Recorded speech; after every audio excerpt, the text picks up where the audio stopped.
Katsotaan PowerPoint-esitys 1800-luvun ideologioista ja käytetään hyväksi tämmöistä sateenvarjo-mielikuvaa.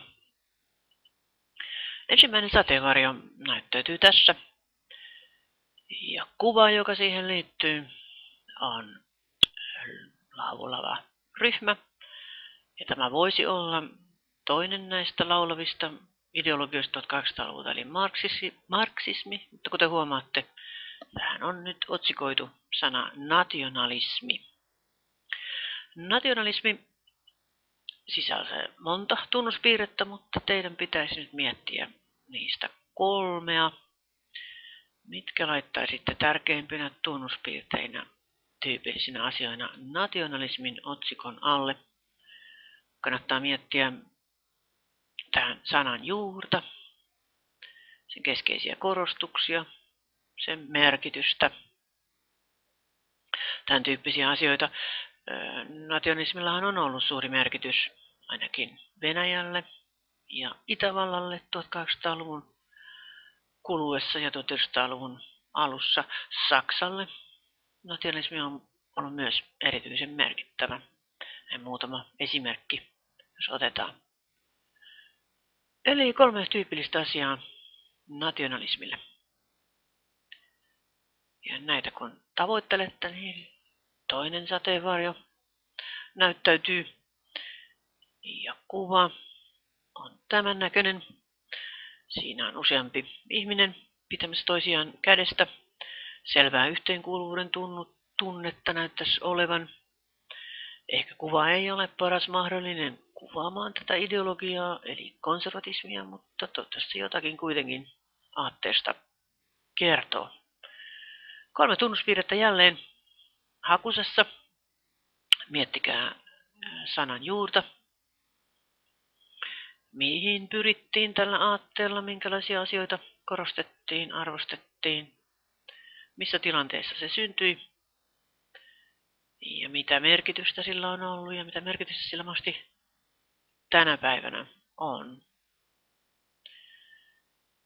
Fundamentalismi-sana, johon olette varmaan törmänneet uutismaailmassa, liittyy tähän konservatismin perheeseen.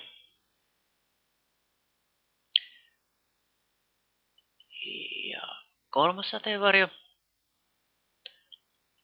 Kuva näyttäytyy hyvin samanlaiselta kuin ykkösideologian kohdalla, eli nationalismin kohdalla. Mutta nyt on siis kyseessä se toinen laulava ideologia, jonka laulama laulu on hyvin erilainen kuin nationalismin, tai sen laulamat laulut ovat hyvin erilaisia kuin nationalismin laulut. Kyseessä on siis marksismi. Marksismi poikkeaa näistä muista ideologioista siinä, että sen nimi juontaa juurensa sen perustajasta, saksalaisesta Karl Marxista. Karl Marxia kiinnosti ainakin 3 asiaa: historia, taloustiede ja filosofia. Ja näiden avulla hän on ideologisen rakennelman loi. Häntä avusti, ja erityisesti taloudellisessa mielessä häntä avusti, samoin saksalainen henkilö Friedrich Engels. Ja nyt 3 tunnuspiirrettä marksilaisuudelle. Ja näitä kun mietitte, niin kannattaa muun muassa pitää mielessä sellainen sanapari kuin materialistinen maailmankatsomus. Mitä se mahtaa pitää sisällään?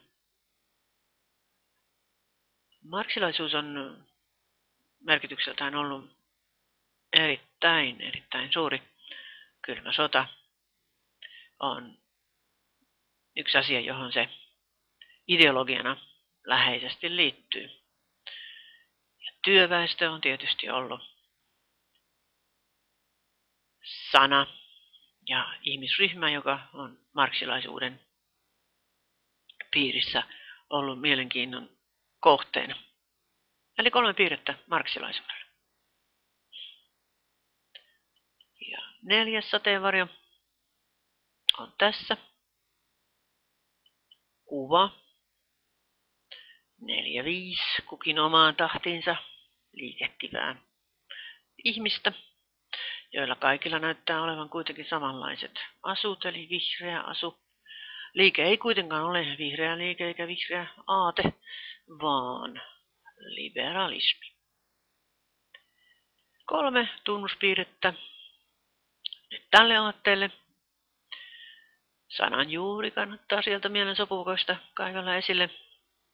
Syntyhistoriaa, keskeisiä korostuksia. Jälleen kerran näillä se aate löytää tunnuspiirteensä. Liberalismi on ollut 1800-luvun huippuaatteita ja 1900-luvulla ja vielä meidän oman aikanamme sillä on erittäin suuri merkitys eurooppalaisessa aatekentässä ja eurooppalaisissa yhteiskunnissa. Samalla kun mietitte näitä tunnuspiirteitä, niin sanon vielä muutaman sanan tästä kuvasta sateenvarjo. Miksi se on otettu tähän? Idea on ollut se, että sateenvarjo kokoaa yhteen ihmisiä.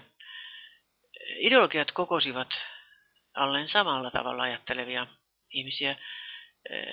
Eri peruste oli toinen kuin sääty-yhteiskunnassa. Sääty-yhteiskunnassa kuuluttiin syntymästä kuolemaan saakka yhteen ryhmään.